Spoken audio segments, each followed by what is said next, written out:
Et bonjour tout le monde, on se retrouve aujourd'hui pour le bilan lecture du mois de février et vous allez voir ça va être assez court, enfin je dis ça mais peut-être pas, si je parle beaucoup des romans ça va être assez long, mais en réalité je n'ai vu que 2 romans, ce qui est très peu. Très rapidement, dans le bilan lecture du mois de janvier vers lequel je vous redirige juste là, je vous avais rapidement mentionné ce roman. Eh bien je n'ai tout simplement pas continué ni terminé, donc je vous en reparlerai le jour où je me remettrai dedans et que je le terminerai, mais donc concrètement, pas maintenant, j'ai d'autres priorités, d'autres choses à faire. Mais donc le premier roman que j'ai lu pendant le mois de février s'intitule Antélucem, c'est le tome 1 d'une duologie et celui-ci s'intitule Les fantômes d'Europa. C'est écrit par Elie Barbati et c'est de l'auto-édition, mais honnêtement, pour moi, ça mériterait largement, sans le moindre doute, sans la moindre contestation possible, d'être édité auprès d'une grande maison d'édition spécialisée dans la science-fiction, puisque là, au niveau des genres, on est majoritairement sur de la SF, mais on a aussi, et c'est ça que je trouve très intéressant et je vais vous en parler juste après, on a de l'horreur et de la dystopie. Le résumé, en quelques mots, on va avoir 2 arcs narratifs et donc 2 points de vue différents. On va avoir celui de Lexter, qui est un détenu qui a été envoyé sur la station pénitentiaire d'Orbital Vigilance et donc il va concrètement passer, ou du moins il est condamné à passer le restant de ses jours sur cette station à miner des matériaux, si je vulgarise un peu. Et évidemment, les conditions de travail sont terribles, les conditions de vie aussi. Et de l'autre côté, nous suivons une jeune femme qui s'appelle Lyra, qui est une chasseuse de primes. Elle a avec elle 2 coéquipiers. Son rêve à elle, c'est d'un jour pouvoir quitter la planète Terre et vivre sur l'une de ces exoplanètes qui paraît paradisiaque, mais qui évidemment coûte excessivement cher. Mais donc la Terre n'est plus ce qu'elle était et de nos jours, les humains qui sont encore sur la Terre vivent dans des cités-dômes. Et Lyra, elle, vit dans celle d'Antélucem. Donc c'est très particulier puisque il faut se dire, l'homme s'est terré sous la terre pour survivre et donc les rares personnes qui peuvent encore bénéficier des rayons du soleil, de vraiment être à la surface de la terre, même si sous un dôme, sont les plus riches. Et au plus évidemment les personnes sont pauvres, au plus elles sont terrées dans les profondeurs de la terre, où il n'y a plus de lumière si ce n'est de la lumière artificielle et où évidemment la criminalité est très importante. Et ces 2 arcs narratifs, ces 2 personnages ont évidemment un énorme point commun, mais je ne vais pas vous dire lequel parce que sinon ce serait vous spoiler. Mais ce qui va se passer, c'est que du côté de Lexter, on va du jour au lendemain lui proposer un marché qui est de se rendre sur l'une des lunes de Jupiter dans le but de récupérer des échantillons dans une sorte de laboratoire, mais il n'en sait pas plus. En échange de cela, il devient libre et il peut retourner sur Terre. Ça paraît un peu trop beau pour être vrai et Lexter va très vite s'en rendre compte, mais c'est trop tard. Et donc il va se rendre sur cette fameuse lune de Jupiter. Et pendant ce temps, sur Terre, Lyra va se retrouver face à des hommes et des femmes dont le comportement est complètement changé, comme si quelque chose les possédait, en tout cas comme si un mal les rongeait de l'intérieur et les poussait à commettre d'atroces crimes. Et je vous en dis pas plus, je vais m'arrêter là. Mais j'ai adoré. J'avais lu du même auteur la trilogie Space Nova vers laquelle je vous redirige dans le coin de l'écran, que j'avais beaucoup aimé. Mais là, en fait, avec Antélucem, on est sur un univers complètement différent, puisque là, on est vraiment beaucoup plus axé sur l'horreur et le thriller, le côté vraiment suspense, que dans Space Nova, on était un peu plus, je trouve, dans l'action. Là, c'est quand même différent. On a beaucoup d'action, mais il y a vraiment ce côté psychologique, horreur, beaucoup plus développé, je trouve. Et aussi un peu le côté dystopie, malgré tout, avec justement le gouvernement et avec ces méga corporations qui, en fait, dirigent et contrôlent un peu tout, un peu comme nos GAFA de nos jours. Hein. Donc, c'est peut-être d'ailleurs en même temps un roman d'anticipation, on pourrait le considérer de cette façon-là, si on commence vraiment à analyser certaines choses.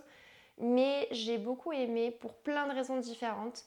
Déjà, je trouve que le mélange de genres marche super bien, c'est super bien fait et donc je trouve que par exemple, si quelqu'un veut un peu essayer le genre un peu horreur, mais a peur de vraiment pas du tout aimer ou de se lancer dedans, si par exemple à côté de ça la personne adore la SF, Je trouve que c'est une bonne façon de découvrir un nouveau genre sans complètement sortir de sa zone de confort. Ensuite, et c'est ça que je trouve intéressant, comme j'avais quand même lu déjà un univers de l'auteur, toute une histoire, une trilogie, je me suis dit, tiens, je vais voir, est-ce que les personnages sont originaux ou est-ce qu'au final, les personnages vont être très similaires à ceux de Space Nova. Autant on peut comparer quelques personnages ou quelques traits de personnalité avec des personnages de Space Nova, mais sinon, de manière générale, on n'est pas du tout sur la même histoire, on n'a pas du tout les mêmes personnages, on n'a pas du tout la même façon de penser ou de gérer les problèmes, les conflits, enfin vraiment, j'ai pas eu l'impression de déjà vu, pas du tout, ça je l'ai pas eu.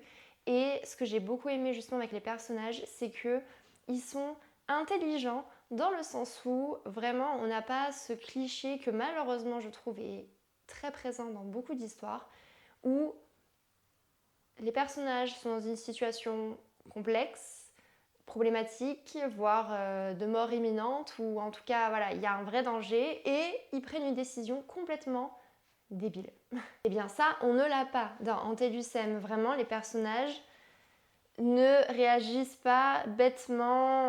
Enfin, vraiment, chaque choix qu'ils font, chaque prise de décision qu'ils ont, qu'elle soit potentiellement contestable ou non, elle paraît dans tous les cas logique et cohérente. Et il n'y a pas voilà, cette facilité de scénario, parce que souvent, en fait, pour moi, quand les personnages prennent ce genre de décision un peu bête, pour moi, c'est juste que l'auteur choisit de faire un raccourci pour faciliter le scénario. En fait, il n'a pas trouvé comment faire pour que le personnage arrive à ce stade-là, pour que ensuite il se passe tel et tel élément dans le scénario, notamment en général voilà, des drames ou autres.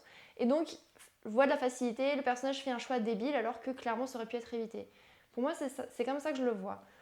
Eddie Barbati n'a pas besoin de faire ça parce qu'il a un scénario tellement bien élaboré et développé, ce qui fait que tout arrive logiquement et que les drames viennent tout seuls. Les drames viennent chercher les personnages. Les personnages n'ont pas à aller eux-mêmes les déclencher. Puis surtout, comme ils prennent des décisions rationnelles,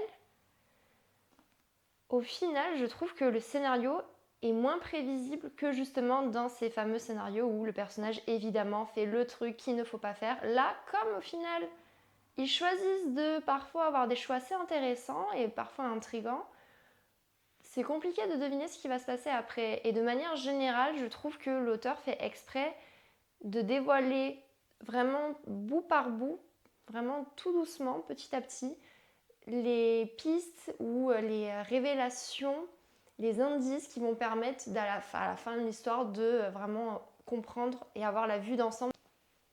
Ensuite, et ça l'auteur l'a très bien compris et donc le réussit avec brio, il y a le suspense qui est maintenu tout le long parce qu'il arrive à chaque fin de chapitre à nous laisser sur un nouveau rebondissement ou sur une nouvelle interrogation. Ce qui fait que on a tout le temps envie de continuer les chapitres parce qu'il y a un nouvel élément qui vient à nouveau attirer notre attention ou en tout cas la raviver et donc on devient un peu addict, surtout que pareil, évidemment les chapitres sont relativement courts, donc on enchaîne très vite, en plus on change d'un point de vue à un autre et pour chaque point de vue à chaque fois, il y a des nouvelles révélations et au fur et à mesure qu'on avance dans l'histoire, on se rend compte du lien entre les deux arcs narratifs et donc on commence à petit remettre un peu les pièces du puzzle dans l'ordre. Comme pour Space Nova, on n'est pas perdu, c'est-à-dire que l'auteur nous propose un nouvel univers, mais il accompagne le lecteur comme s'il nous prenait la main et disait « Ok, laisse-toi guider, je vais te montrer cet univers, je vais te l'expliquer petit à petit, mais sans te balancer 10 milliards de mots, d'un jargon incompréhensible. Il y va vraiment tout doucement. Les mots sont expliqués au fur et à mesure sans que ce soit barbant. Pareil, on a des très bonnes descriptions des lieux ou des, par exemple, vaisseaux ou autres. Il y a les illustrations aussi qui aident énormément pour ça. Pour revenir sur justement cet univers, on arrive, enfin en tout cas ça a été mon cas, très facilement à imaginer, à se faire le film dans notre tête. Et pour le coup, avec Antelusem, c'est vraiment ce qui m'a frappé le plus. C'est vraiment cette immersion et cette visualisation mentale parfaite, très nette, où vraiment, finissais par m'en rendre compte au bout de peut-être 30 minutes que, en fait, je viens d'enchaîner je ne sais combien de pages que j'étais en train de lire, mais en fait, parce que c'est comme si j'étais en train de regarder un film. J'étais en auto-hypnose, j'avais les images qui se créaient dans ma tête, le film qui se faisait, et pendant ce temps, mes yeux faisaient le travail de faire défiler le texte, mes mains de faire passer les pages. Et donc c'est ça que je trouve magnifique et qui montre vraiment que l'œuvre est réussie, c'est ce résultat-là en fait. Parce que c'est pas toutes les œuvres honnêtement qui me le font. Et là, ça a été très très fort. Ou que ce soit en fait voilà, au niveau du visuel, mais même au niveau parfois de l'auditif, mes sens étaient éveillés. J'ai adoré parce que c'est comme si j'étais voilà, devant ma mini-série, alors qu'en fait j'étais en train de lire. Et pour continuer sur ça, par rapport au côté horreur, c'est excellent parce que on est comme les personnages, on a peur. Puisque comme on a vraiment le film dans notre tête, quand on a des ennemis, ou je vais pas trop rentrer dans les détails, mais des gens à moitié morts, dans des états physiquement affreux, et ben ça fout les jetons. Et je me rappelle, il y avait un soir où je lisais justement, et j'étais dans l'une de ces scènes très très intenses où en fait on commence à... Ou en fait c'est pas qu'on commence, on se retrouve littéralement face à la chose, enfin le truc qu'on peut pas trop expliquer. J'étais effrayée un peu dans mon lit et pourtant je lisais. Et je vous avoue que ressentir de la peur en lisant, c'est quelque chose qui est quasiment jamais arrivé de toute ma vie en fait, littéralement. Donc vraiment, je tiens à le dire, mais chapeau pour ça parce que c'était excellent et ça me donne envie de relire ce bouquin d'ici quelques années pour en fait me remettre, revivre cette expérience-là. Donc vraiment, entre les descriptions de l'auteur qui sont très bien faites, sans être trop longue ou trop simpliste. Vraiment, on est dans le détail, mais sans être non plus trop dans je te dis exactement tout ce qui se passe, tout ce que je vois, comment c'est, et les émotions telles qu'elles sont des personnages. Là, et tu vois, il ressent de la peur, je te dis qu'il ressent de la peur. Non, c'est quand même à la fois explicite et parfois implicite. C'est en fait un juste milieu qui a été trouvé. Et les illustrations, malgré tout, aident beaucoup. Et je tiens à préciser, mais c'est l'auteur qui a fait lui-même toutes ces illustrations-là. Il passe je ne sais combien d'heures, des centaines, si ce n'est des milliers d'heures à chaque fois pour faire tout ce travail-là. Mais voilà, les illustrations aussi aident énormément pour la visualisation. Enfin, j'imaginerais tellement bien cette histoire être adaptée un jour sur grand écran, vraiment. Et je vais terminer sur les personnages que donc j'ai beaucoup aimé, que j'ai trouvé très attachants, pas juste parce que ils sont mignons, non, c'est même pas ça en fait, c'est juste parce que ils font des erreurs, ça leur arrive, mais c'est pas des erreurs bêtes, pour revenir sur le scénario. Mais au-delà de ça, juste ils sont intelligents, factuellement, et donc c'est bien quand on a aussi des personnages intelligents, c'est agréable à lire. Et aussi, c'est comme dans Space Nova, mais j'aime beaucoup cette trope en fait. On a la trope de la found family, et j'adore ça, où justement en fait, des personnages vont nouer des relations amicales ou plus. Alors là, dans TUCM, on est surtout sur des relations amicales. Hein. Et voilà, ces personnes-là vont former une famille et c'est comme si nous, lecteurs, au final, on faisait un peu partie de cette famille. Et ce que j'aime énormément, c'est la complémentarité entre les personnages où vraiment chacun apporte quelque chose à l'équipe ou à ce qu'on pourrait considérer même du coup comme la famille. Et donc j'ai beaucoup aimé ça. Et déjà dans Space Nova, il y avait cet élément-là que j'aimais beaucoup. Et là dans TLUCM, à nouveau on le retrouve. Et donc j'aime beaucoup quand l'auteur fait ça. Et donc j'ai hâte aussi de voir comment cette famille, si je puis dire, va évoluer dans le tome 2, ce qui va leur arriver. Et évidemment j'ai un peu peur forcément que certains personnages meurent ou autres. Donc en conclusion, un roman génial, même si vous voulez vous lancer dans la SF, pareil, vous pouvez essayer. Mais voilà, j'ai trouvé que c'était très bien réussi, le côté horreur énormément. On a vraiment le côté visuel qui est très bien développé, ce qui peut parfois être considéré un peu comme gore d'ailleurs, puisqu'il y a certaines scènes quand même un peu dures. Mais moi j'ai trouvé ça tellement bien fait, tellement bien réussi que j'ai adoré justement parce que j'avais les images dans ma tête et que mais si je devais ressentir de la peur comme les personnages, et ben j'arrivais à la ressentir. Mais donc, gros coup de cœur pour ce premier tome, vraiment. N'hésitez pas pour soutenir la chaîne à liker, partager, commenter, bref, vous savez quoi faire. On se retrouve la semaine prochaine pour une nouvelle vidéo. En attendant, portez-vous bien. Ciao ciao.